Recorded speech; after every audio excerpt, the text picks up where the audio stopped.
Wakati ligi kuu soka Tanzania bara NBC Premier League sambamba kabisa na msimu wa 2024-2025 ukiwa unaelekea ukingoni, vilabu vingi ni wakati ambao wanapaswa kufanya tathmini ya vikosi vyao ili kuweza kuona ni maeneo gani ambayo wanapaswa kuyafanyia maboresho kabla ya kuelekea katika msimu wa 2025-2026. Kwa upande wa klabu ya Simba ambayo yenyewe imefikia mafanikio ya kuweza kufika hatua ya finali ya michuano ya CAF Confederation Cup na maanisha shirikisho barani Afrika, ikiwa inatarajiwa kucheza mchezo wake dhidi ya RS Berkane kutoka pale Morocco, ambao wao ni mabingwa wapya wa ligi kuu ya pale Morocco Botola Pro baada ya kutoa ubingwa huo kwa msimu huu. Simba wao kwa upande wao wanaona katika maeneo ama idara ambazo wanapaswa kuongeza ama kuzifanyia maboresho ni sambamba na idara ya ushambuliaji, ambapo licha ya kuwepo washambuliaji wa kimataifa katika klabu hiyo, lakini wameonekana kukosa makali katika safu hiyo ya ushambuliaji kutokana na nafasi nyingi ambazo zimekuwa zikitengenezwa na klabu hiyo na kushindwa kutumika na kubadilishwa kuwa magoli. Shambuliaji Leonel Christian Ateba ambaye mpaka sasa katika ligi kuu soka Tanzania bara amekuwa na idadi ya magoli 8, huku katika magoli hayo 8 akiwa amefunga magoli 4 kwa changamoto ya mkwaju wa penalty, lakini sambamba na Steven Dese Mukwala ambaye yeye ana magoli 9 wameonekana kutokuwa na makali ya kutosha kuweza kuihakikishia Simba kuweza kupata ushindi mnono katika michezo ya hivi karibuni.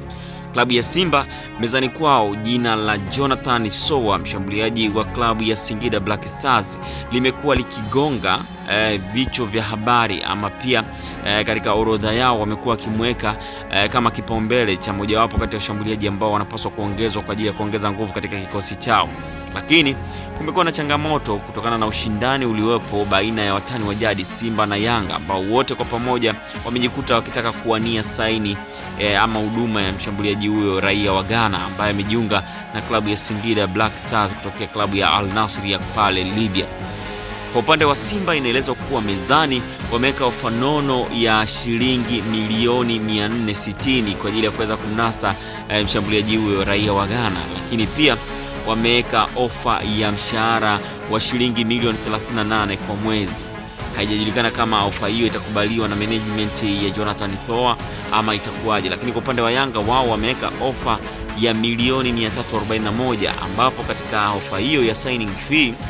wameweka kwamba watampatia milioni 200 katika msimu wake wa kwanza na milioni 141 watamlipa katika msimu wake wa pili. Na inaelezwa kwamba Yanga wao wanajiamini zaidi kuliko Simba kutokana na mahusiano yao yaliyopo mazuri baina ya management ya Jonathan Sowa pamoja na Jonathan Sowa mwenyewe, ambaye alikaririwa na vyombo vya habari katika mojawapo ya mechi baada ya Singida Black Stars kuweza kuibuka na ushindi wa goli 1-0 dhidi ya JKT Tanzania. Jonathan Sowa alikiri akisema kwamba anamuona Engineer Hersi kama baba yake, kwani ndiye mtu ambaye amemintroduce katika soka la Tanzania. Tunakumbuka Jonathan Sowa mara yake ya kwanza kukanyaga ardhi ya Tanzania alifika na klabu ya Medeama, wakati huu Yanga ikiwa katika hatua ya makundi ya Liga Mabingwa Afrika, akiitumikia Medeama ya pale nchini Ghana, ambao tunakumbuka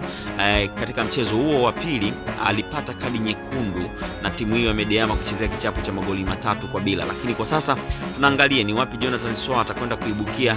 kwa msimu ujao. Kwa sasa amejiunga na klabu ya Singida Black Stars katika dirisha dogo, na hadi sasa katika michezo michache aliyocheza ameweza kufunga magoli 11, na watu wengi wanamtabiria pengine akaleta changamoto ya kuweza kutoa kiatu cha mfungaji bora wa ligi kuu soka Tanzania bara. Usisahau kusubscribe katika YouTube channel yetu Rinyo Sport TV.